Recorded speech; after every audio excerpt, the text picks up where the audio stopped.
ನಮಸ್ತೆ ಸ್ನೇಹಿತರೆ, ಇವತ್ತು ಪಾಲಕ್ ಚಿಕನ್ ಹೇಗೆ ಮಾಡೋದು ಅಂತ ನೋಡೋಣ. ಮೊದಲನೇದಾಗಿ ಒಂದು ಕುಕ್ಕರ್ ತೊಗೊಂಡಿದ್ದೀನಿ. ಅದಕ್ಕೆ ಒಂದು ಸ್ವಲ್ಪ ಆಯಿಲ್ ಹಾಕ್ತಾಯಿದ್ದೀನಿ. ನೋಡಿ, ಪಾಲಕ್ ಚಿಕನ್ನು ಸೂಪರ್ ಇರುತ್ತೆ, ನೀವು ಕೂಡ ಟ್ರೈ ಮಾಡಿ ನೋಡಿ. ಈಗ ಒಂದು ಸ್ವಲ್ಪ ಆಯಿಲ್ ಬಿಸಿ ಆದಮೇಲೆ ಇದ್ರ ಮೇಲೆ ಹಸಿರು ಮೆಣಸಿನ್ಕಾಯನ್ನು ಹಾಕ್ತಾಯಿದ್ದೀನಿ. ನೋಡಿ, ಇದನ್ನು ಉದ್ದುದ ಕಟ್ ಮಾಡಿದ್ದೀನಿ. ಸ್ವಲ್ಪ ಎಣ್ಣೆಯಲ್ಲಿ ಚೆನ್ನಾಗಿ ಬಿಟ್ಟಷ್ಟು ಫ್ರೈ ಆದಷ್ಟು ಅದು ಚೆನ್ನಾಗಿ ಖಾರ ಬಿಡುತ್ತೆ. ಮತ್ತು ಖಾರ ಮೈಲ್ಡ್ ಆಗುತ್ತೆ, ಹಸಿ ಖಾರ ಬಾಯಿಗೆ ಸಿಗೋದಿಲ್ಲ. ಹಾಗಾಗಿ ಫಸ್ಟ್ ಎಣ್ಣೆಯಲ್ಲಿ ಹುರ್ಕೋಬೇಕು ಗ್ರೀನ್ ಚಿಲ್ಲಿಯನ್ನು. ಅದಾದಮೇಲೆ ಈರುಳ್ಳಿಯನ್ನು ಹಾಕ್ತಾಯಿದ್ದೀನಿ. ನೋಡಿ, ಇದೆಲ್ಲ ಒಂದು ಸ್ವಲ್ಪ ಚೆನ್ನಾಗಿ ಮೆಲ್ಟ್ ಆಗಬೇಕು. ನಾನೇನು ಫಾಲೋ ಮಾಡ್ತೀನಿ ಅದೇ ಸ್ಟೆಪ್ಸ್ ಫಾಲೋ ಮಾಡಿ, ಹಾಗೆ ಮಾಡಿ, ತುಂಬ ಚೆನ್ನಾಗಿ ಬರುತ್ತೆ ರೆಸಿಪಿ. ನೋಡಿ, ಈರುಳ್ಳಿ ಎಲ್ಲ ಈಗ ಆಲ್ರೆಡಿ ಗೋಲ್ಡನ್ ಬ್ರೌನ್ ಆಗ್ತಾಯಿದೆ. ಅದಾದಮೇಲೆ 1 kg ಚಿಕನನ್ನು ಹಾಕ್ತಾಯಿದ್ದೀನಿ. ನೋಡಿ, 1 kgಗೆ 4 ಲೆಗ್ ಪೀಸ್ ಇದೆ. ಇದ್ರ ಜೊತೆ ಮಟನ್ ಸಾರು ಕೂಡ ಮಾಡಿದ್ದೆ, ಚಿಕನ್ ಸಾರು ಕೂಡ ಮಾಡಿದ್ದೆ, ಅದನ್ನು ಕೂಡ ವಿಡಿಯೋ ಹಾಕ್ತೀನಿ ನೋಡಿ. ಇದೆಲ್ಲ ಒಂದು ಸ್ವಲ್ಪ ಎಣ್ಣೆಯಲ್ಲಿ ಫ್ರೈ ಆಗಬೇಕು ಚಿಕನ್ನು. ಹಾಗೆ ಒಂದು ಸ್ವಲ್ಪ ಹಾಕಿದ್ಮೇಲೆ ಚೆನ್ನಾಗಿ ಮಿಕ್ಸ್ ಮಾಡ್ಕೊಳ್ಳಿ ಅಲ್ವಾ. ಇದಾದಮೇಲೆ ನೋಡಿ, ಒಂದು ಸ್ವಲ್ಪ ಅರಿಶಿನ ಹಾಕ್ತಾಯಿದ್ದೀನಿ. ಚಿಕನ್ನು ಒಂಥರ ಫ್ಲೇವರ್ ಚೆನ್ನಾಗಿ ಬರುತ್ತೆ ಅರಿಶಿನ ಹಾಕೋದ್ರಿಂದ. ಈ ರೀತಿ ನೋಡಿ, ಯಾವುದೇ ಒಂದು ಐಟಮ್ ಹಾಕಿದ ಮೇಲೆ ನೀವು ಇದನ್ನು ಚೆನ್ನಾಗಿ ಮಿಕ್ಸ್ ಮಾಡಬೇಕು. ನೀವು ಅರಿಶಿನ ಉಪ್ಪು ಎಲ್ಲ ಒಂದೇ ಸಲ ಹಾಕಿ ಮಿಕ್ಸ್ ಮಾಡೋದಕ್ಕಿಂತ ಈ ರೀತಿ ಎಲ್ಲ ಮಿಕ್ಸ್ ಮಾಡೋದ್ರಿಂದ ನಿಮಗೆ ಅಬ್ಸಾರ್ಪ್ಷನ್ ಚೆನ್ನಾಗಾಗುತ್ತೆ ಮತ್ತು ಸ್ಟೆಪ್ ಬೈ ಸ್ಟೆಪ್ ಆಗುತ್ತೆ ಅಲ್ವಾ. ನೋಡಿ, ಅರಿಶಿನ ಎಲ್ಲ ಆಲ್ರೆಡಿ ಅಬ್ಸಾರ್ಬ್ ಆಗಿಬಿಟ್ಟಿದೆ.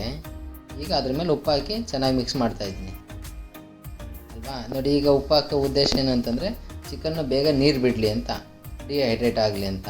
ಈಗ ಆಲ್ರೆಡಿ ಒಂದು ಸ್ವಲ್ಪ 2 ನಿಮಿಷ ಬಿಟ್ಟಾದಮೇಲೆ ಚೆನ್ನಾಗಿ ನೀರು ಬಿಟ್ಟಿದೆ ಚಿಕನ್. ನೋಡಿ, ಈ ರೀತಿ ಚಿಕನ್ನಲ್ಲಿರ್ತಕ್ಕಂಥ ನೀರು ಹೊರಗೆ ಬಂದಿದೆ ಅಂತಂದರೆ ಚಿಕನ್ ಬಾಯ್ಲಿ ಚೆನ್ನಾಗಾಗಿದೆ ಅಂತ.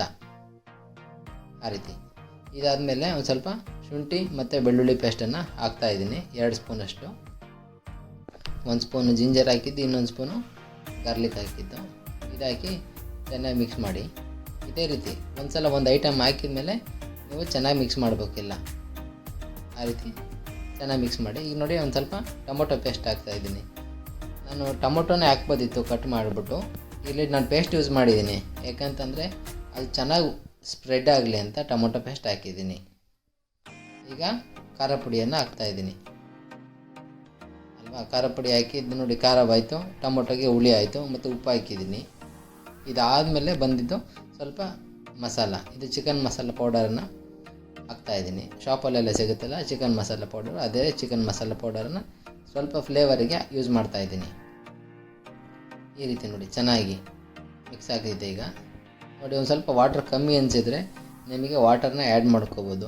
ಯೂಶಲಿ ನೀವು ಟೊಮೊಟೊ ಪೇಸ್ಟೆಲ್ಲ ಹಾಕಿರ್ತೀರಲ್ಲ, ಅದನ್ನು ಒಂದು ಸ್ವಲ್ಪ ರಿನ್ಸ್ ಮಾಡಿಬಿಟ್ಟು ಅದನ್ನು ವಾಟರ್ ಹಾಕಿ, ಸಫಿಷಿಯೆಂಟ್ ಅದು. ಆ ರೀತಿ ಇಫ್ ಇನ್ ಕೇಸ್ ವಾಟರ್ ಇದ್ದರೆ ನೀವು ಹಾಗೆ ಬಿಡ್ಬೋದು. ನಿಮಗೆ ಎಷ್ಟು ತಿಕ್ಕಾಗಿ ಬೇಕು ಆ ರೀತಿ ನೋಡ್ಕೊಂಡು ಹಾಕ್ಕೊಳ್ಳಿ. ಈಗ ನೋಡಿ, ಪಾಲಕ್ ಸೊಪ್ಪನ್ನು ಹಾಕ್ತಾಯಿದ್ದೀನಿ. ನೀಟಾಗಿ ವಾಶ್ ಮಾಡಿಕೊಂಡು ಹಾಕ್ತಾಯಿದ್ದೀನಿ. ಇದು ಹಾಕಿ ಒಂದು ಸ್ವಲ್ಪ ಗಟ್ಟಿ ಇರುತ್ತೆ ಬೇರೆ ಸೊಪ್ಪಿಗಿಂತ ಪಾಲಕ್ ಸೊಪ್ಪು. ಹಾಗಾಗಿ ಇದನ್ನು ಫಸ್ಟಿಗೆ ಹಾಕಿ ಚೆನ್ನಾಗಿ ಮಿಕ್ಸ್ ಮಾಡಬೇಕು. ನಾನು ಇದ್ರ ಮೇಲೇ ಕೊತ್ತಂಬರಿ ಹಾಕ್ಬೋದಿತ್ತು. ಇದೊಂದು ಸ್ವಲ್ಪ ಚೆನ್ನಾಗಾಗಿ ವಾಟರ್ ರಿಲೀಸ್ ಆದಮೇಲೆ ನಾನು ಕೊತ್ತಂಬರಿ ಸೊಪ್ಪನ್ನು ಹಾಕ್ತಾಯಿದ್ದೀನಿ. ಇದಾಗಾಗಿ ಒಂದು 10 ನಿಮಿಷ ಬಿಡಬೇಕು. ಇದನ್ನು ಹಾಕಿ ಒಂದು 5-10 ನಿಮಿಷ ಬಿಡಿ, ಚೆನ್ನಾಗಿ ಅದು ಮೆಲ್ಟ್ ಆಗುತ್ತೆ ಪಾಲಕ್ ಸೊಪ್ಪು. ಅದಾದ ನಂತರ ನೀವು ಕೊತ್ತಂಬರಿ ಸೊಪ್ಪನ್ನು ಹಾಕಬೇಕಾಗತ್ತೆ. ಈಗ ನೋಡಿ, ಕೊತ್ತಂಬರಿ ಸೊಪ್ಪನ್ನು ಹಾಕ್ತಾಯಿದ್ದೀನಿ. ಚಿಕ್ಕದಾಗಿ ಕಟ್ ಮಾಡ್ಕೊಂಡಿದ್ದೀನಿ. ಈ ರೀತಿ ಚೆನ್ನಾಗಿ ಹಾಕಿ ಒಂದು ಸ್ವಲ್ಪ ಇದು ಬಾಡೋವರೆಗೂ ನಾವು ಫ್ರೈ ಮಾಡಿದರೆ, ಚೆನ್ನಾಗಿ ಮಿಕ್ಸ್ ಮಾಡಿದರೆ ನಮ್ಮದು ಪಾಲಕ್ ಚಿಕನ್ ರೆಡಿ ಆಗುತ್ತೆ. ಈಗಲೇ ಕಾಣಿಸ್ತಿದೆ ನೋಡಿ ಎಷ್ಟು ಚೆನ್ನಾಗಾಗಿದೆ ಅಂತ. ತುಂಬ ನೀರು ಮಾಡಿಲ್ಲ ನಾನು, ಯಾಕೆಂದರೆ ಸೈಡ್ ಡಿಶ್ಶಿಗೆ ಬೇಕಾಗಿತ್ತು. ಇದ್ರ ಜೊತೆ ಚಿಕನ್ ಸಾರು ಮಾಡಿದ್ನಲ್ಲ, ಅದನ್ನು ಕೂಡ ನೆಕ್ಸ್ಟ್ ವೀಡಿಯೋ ಬರುತ್ತೆ ನೋಡಿ. ಈಗ ನೋಡಿ ಎಷ್ಟು ಚೆನ್ನಾಗಾಗಿದೆ. ಮಸಾಲೆ ಎಲ್ಲ ಚಿಕನ್ ಮೇಲೆ ಹಿಡ್ದಿದೆ ಅಲ್ವಾ, ಮತ್ತು ಚಿಕನ್ ತುಂಬ ಚೆನ್ನಾಗಿ ಬೆಂದಿರುತ್ತೆ, ಚೆನ್ನಾಗಿ ಬೇಯಿಸಿದ್ದೆ ಕೂಡ. ಹಾಗಾಗಿ ಇದೇ ರೀತಿ ರೆಸಿಪಿ ನೀವು ಟ್ರೈ ಮಾಡಿ.